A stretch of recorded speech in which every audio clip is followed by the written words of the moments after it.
Hello, everybody, and welcome to another episode on Boundary Line Podcast. Dillon Pink here, along with Sheldon Dougherty on the show. And it's World Test Championship time, and we've had a riveting 2 days already. We're going to be discussing all that and more in our podcast. And Australia here, just can't keep them out of the game, can you? So, all that and more in our podcast there. But before going ahead, requesting our viewers, please hit the like button, guys. Subscribe to our channel, and don't forget to follow us on Instagram and do drop in your comments in the comment section. All right, Sheldon, what a riveting 2 days we've had. Australia clearly in the driver's seat, and I told you you can't keep them out of the game, Sheldon, can you? They're so good. That bowling lineup pretty strong, and on the end of the first day when you thought that South Africa were in the driver's seat, comes the second day, Pat Cummins and his guys too good, man. They're absolutely good, and Pat Cummins himself, what a player, Sheldon, and what a captain. Oh, Dill, it's been brilliant, right? Test cricket, Dill. How can you not love it, right? The best format, Dill. It doesn't get better. I mean, at Lords as well, this game, two very good sides, Dill, and it's been riveting cricket. I mean, we watched 2 months, Dill, of bat dominating ball in the IPL, prior to this, and it Yeah, feels so good to see something in it for the bowlers, Dill, because these are brilliant bowlers on show, Dill. Whether it's Cummins, Hazelwood, Stark, Jansen, Rabada, we've seen some brilliant bowling in these yeah, 2 days still. I mean, it's been top notch. Yes, probably it's been a bit more in favor of ball than bat, but yeah, I think that's always brilliant. Till it's always brilliant yeah, when there's more for the ball than the bat because I think it also shows like you have to be a really good batter to score as well, and you have to really grind and you have to dig in, Till. And it's been hard work. Any batter who scored really had to work hard, Till. It's not been like, oh, just swing your bat and you'll get runs. I mean, it's been yeah. crazy. And as you said, Till, Australia in the driver's seat after 2 days, if I think if they had a lead below 200, maybe South Africa could have fancied themselves a bit more. But yeah, Till, I mean, game's still alive, Till, after 2 days, and tomorrow very well could be the last day, Till, the way this game's going. Oh yeah, tomorrow can be the last day. I mean, we're only 2 days in there, but let's Yeah. give our viewers just a little bit of what happened there. South Africa won the toss. They put in Australia to bat there on the first day, and Australia scoring 212. Steve Smith getting some runs there. Bjorn Webster also amongst the runs there, but Rabada, splendid bowling display, 5 wickets at the Lords, doesn't get better, and also Jansen, contributed them. But South Africa batted, and they only could manage 138. 138 is only what they could manage on that pitch. Their Pat Cummins, 6 wickets, a brilliant bowling display. If you thought Rabada was good, Pat Cummins, he's there and he's so good there with the ball there. And Australia batting again out there, 144 for eight. Steve Smith, then again, he couldn't get off the runs there. And Sheldon, that's another. So things for discussion that we have here there, but Manas clearly out of place. Sheldon at the top of the order, they can't do much. He's holding it together. You can feel that he's holding one end up, but you can't have both the batsmen like Khwaja and him, who are playing too slow also, right? Yeah, Dylan, both of them look very much out of form as well. Both of them Yeah, look like they're struggling for runs. And you mentioned Manas there, Dylan. I mean, they've pushed him up the order to open, and he's really been struggling. I mean, he's trying. You can tell yeah, he's you can really tell he's trying trying. hard. Poor guy, it's But not but his the position. yeah, but the thing is also I saw a lot of criticism, especially with his first innings, that there was no intent till. And that happened with South Africa as well. So it's not only Manas. It Yeah. happened with multiple batters where, you're just waiting and waiting and waiting, and then you get a ball and you get out and you've not done anything for like an hour or so. And that happened with many South African batters as well, till yesterday on day one. So Yeah. it happens. I mean, he took a terrific catch though, till today to get Bavuma out, which was Beauty, man. That was quite, yeah, superb. Yeah. superb, and it probably was a difference maker in the end because Pavuma was going quite well. That was South Yeah. Africa's best partnership as well of the game. Yeah. Their Yeah. only 50 plus partnership in that first innings, and he broke it with that superb catch. But yeah, Dil, I don't think he should open. And when you look at Australia, Dil, Kawaja's also, you know, 35 plus, so he's also nearing the end. So Australia might, go in needing two openers by the end of the year, which is realistic. And we did mention Conster still as well, Yeah. as that firecracker. Also, what he does do, Dill, is he's a difference maker there with the style he plays with. Because Kawaj is similar, Labuschagne is very similar. They Yeah. could bat for an hour and they won't go anywhere. Like they both bat Exactly. in a similar pace. And I really do feel bad for Cam Greendale because he's not a number three. He's a very talented batter, Dill. I think he's a top quality cricketer as well. Yeah. Cam Green. He showed that, before he got injured as well. But he's not a number three, Dill. And we've seen in this test match, it's the final, right? It's the two best sides. How can both teams not have a Yeah. specialized number three, Dill? Mulder as well. I felt so bad for the guy. He's a bowling He's not a number all-rounder. three. He's Yeah. not a number three. I don't know how South Africa made that mistake. I mean, I swear, if they had like Rickleton or somebody there, Yeah. I don't know. If they had him there, it could have been very, very different there. So, but yeah, Mulder also not looking, good there, Sheldon. Yeah, and what I would do, they won't do it probably because you don't change mid-game, but probably push either Stubbs or Bavuma to three and play Mulder at 8 or 7, which is probably where he's most suited, down the order. Yeah. He can play where the ball's a bit older, he can do a bit more damage down. I think he's a decent, he can do a job, but batting at number three against the best bowling lineup in the world, Dil, I mean, that's harsh. Even if you're a proper number three, you'll struggle. But I'm not saying like the batters would have done that much better. But yeah, it was tough to see both the top orders, Dil, they really struggled in the 3 innings we've seen so far. I mean, yes, Paul has dominated, but questionable also that none of them, dug in and could get a score. Yeah, questionable, really, really questionable there. But the question what I want to ask is also there. But do you think with a lot of T20 being played now, and the number of white ball cricket, franchisee cricket that's been played so much that batters are forgetting how to stay in the game, dig in those long yards and put in the effort there to to get the runs there. You somewhat feel that they don't know how to play so all of a sudden shell in Test cricket, and I think that's what it's looking like. But when Test cricket is so vulnerable right now, when white ball, you can already see bilateral series, ODI series that are just going out of the window very slowly. Not much people there for those sort of games there. But Test cricket, yes, it's the most important one, and if you don't know how to bat at the top of the order, I think it's going to be very tough, Sheldon, for these guys there. Because yes, bowling, like you said, has been really, really good. It's been top class there, but your batters at the top also have to do the job, right? Yeah, Dylan, you mentioned Test cricket as well in general, and it's quite sad. South Africa have no home Test matches this year, Dylan. It's crazy, man. They It's are in the crazy. finals of the World Test Championship, and they have no home Test matches, which is just the state of Test cricket. And people ask, "Oh, why is it only the big three playing, which is England, India, Australia?" But they provide the most income to the sport as well, Dylan. And Yeah, they are the only ones who are probably paid well enough by Test cricket. They're the yeah. only ones with central contracts. You look at South Africa, Dil, we've had retirements this week, whether Klaassen, man. Klaassen, who's one of the best white ball batters in the world, Dil, right? No doubt, one of the Yeah, best middle order players going around. But it's just not enough income probably for him playing for South Africa. And yeah. he can go to two franchises and he'll earn like triple of what he's earning for South Africa. Easily, man. Just alone in the IPL, he probably earns more than he earns for South Africa. Nicholas Pooran as well, Dil. He's Another guy. retired from Yeah. international cricket, and that's becoming, what's happening more common, and it's sad. And obviously, you can't have Test cricket with only India, England, and Australia playing. And South Africa reaching the final is great that it does that. It helps show that other teams need more Test cricket.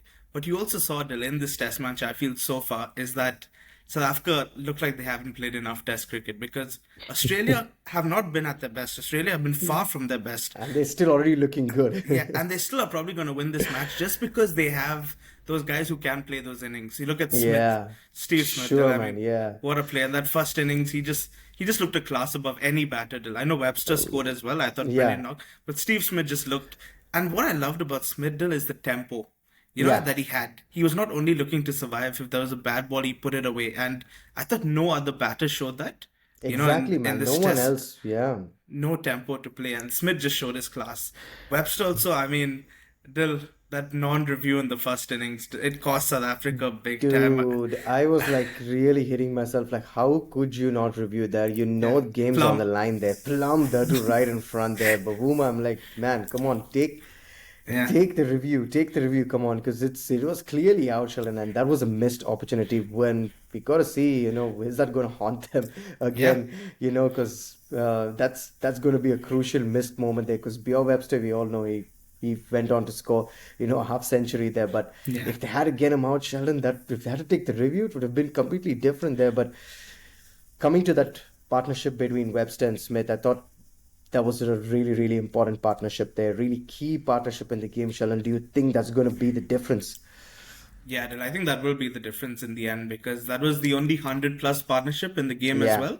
It was a yeah, top partnership, and I feel that's the South Africa's been brilliant with the ball, Dil. I think you can't criticize them, but if there was one session where you felt they were a bit flat, it was that second session on day one, which they only exactly. took Yeah, one wicket, was the only session where probably South Africa, they were a bit unlucky also, some not yeah, carrying it as well, but that was the only session where probably the bat dominated the ball, and yeah. that session might be crucial in the end because both making 50 plus as well, Smith and Webster, the only 50s in the game, and that probably will be crucial, Dil.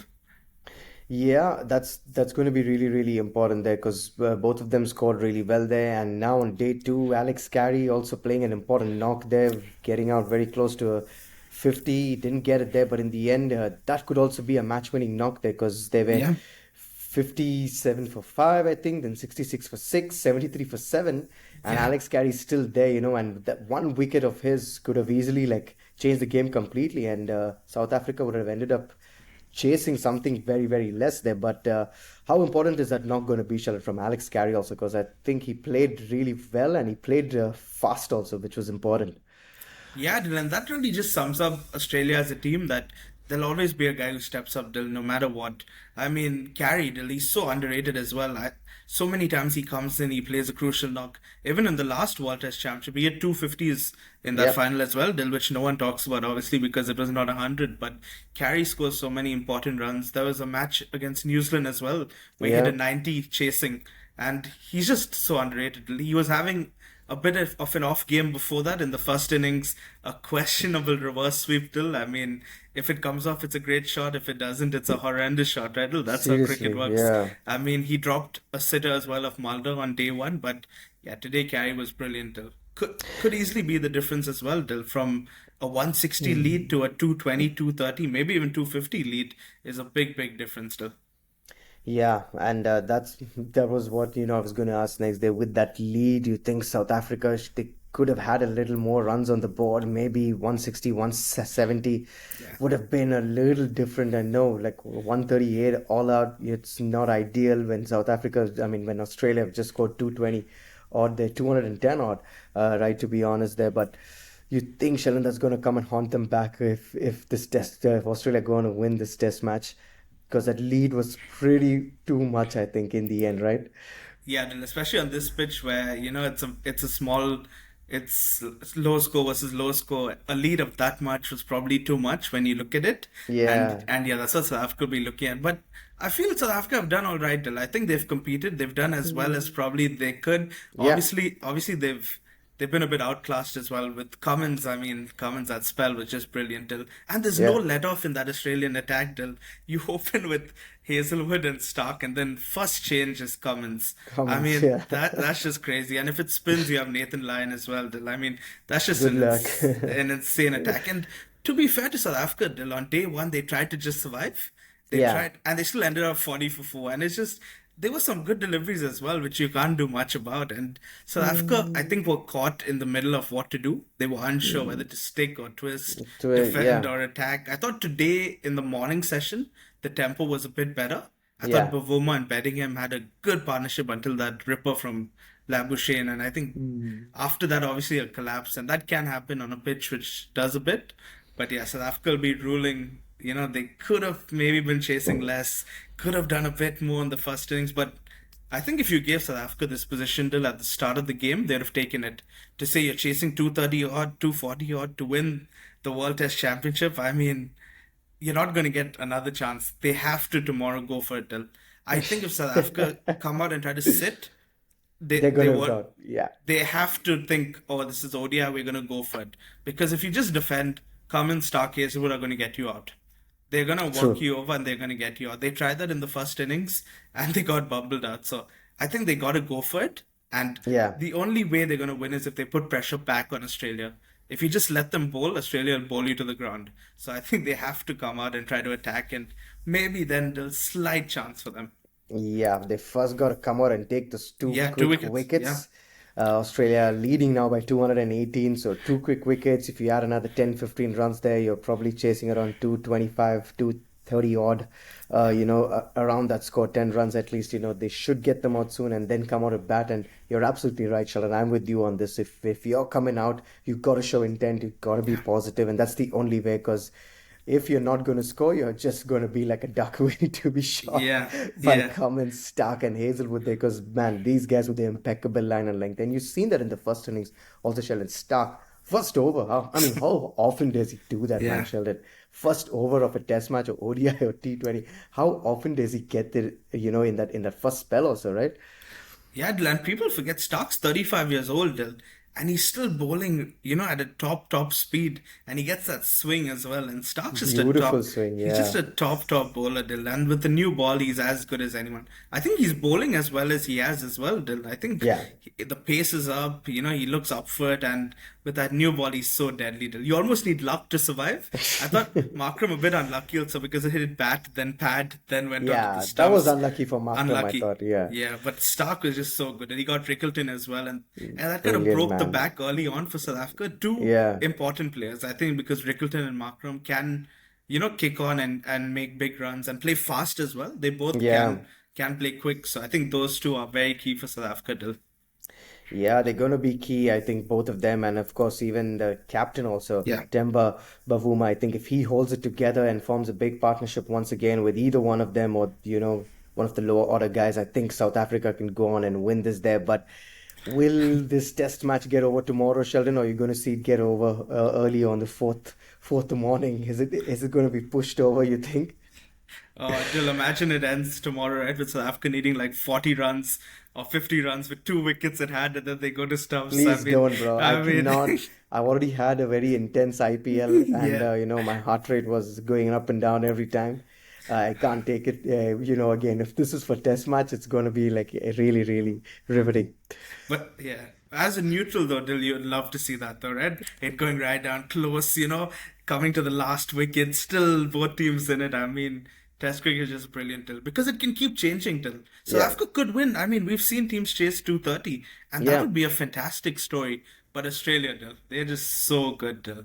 Whatever you say about Australia, you can question, some of the selections, some of the tactics, but in finals, Dil, and in big games, how often does someone step up for them?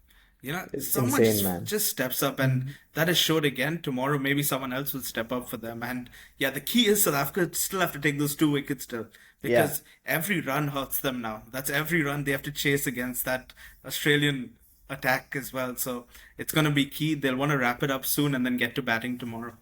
Of course, they need to get those 2 wickets soon, like we said, and then just focus.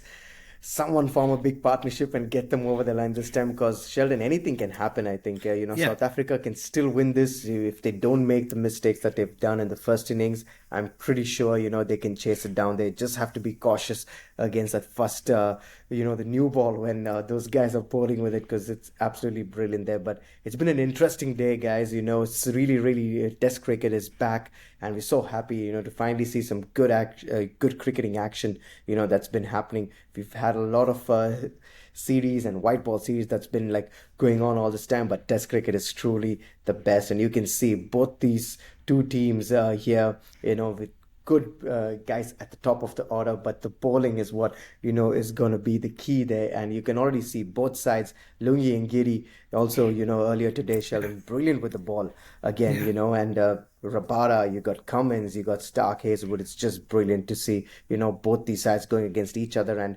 hopefully the match doesn't get done tomorrow. I'm really hoping for that, but hey, you can never say. But thank you so much for watching the video. It's been an absolute pleasure bringing it to you.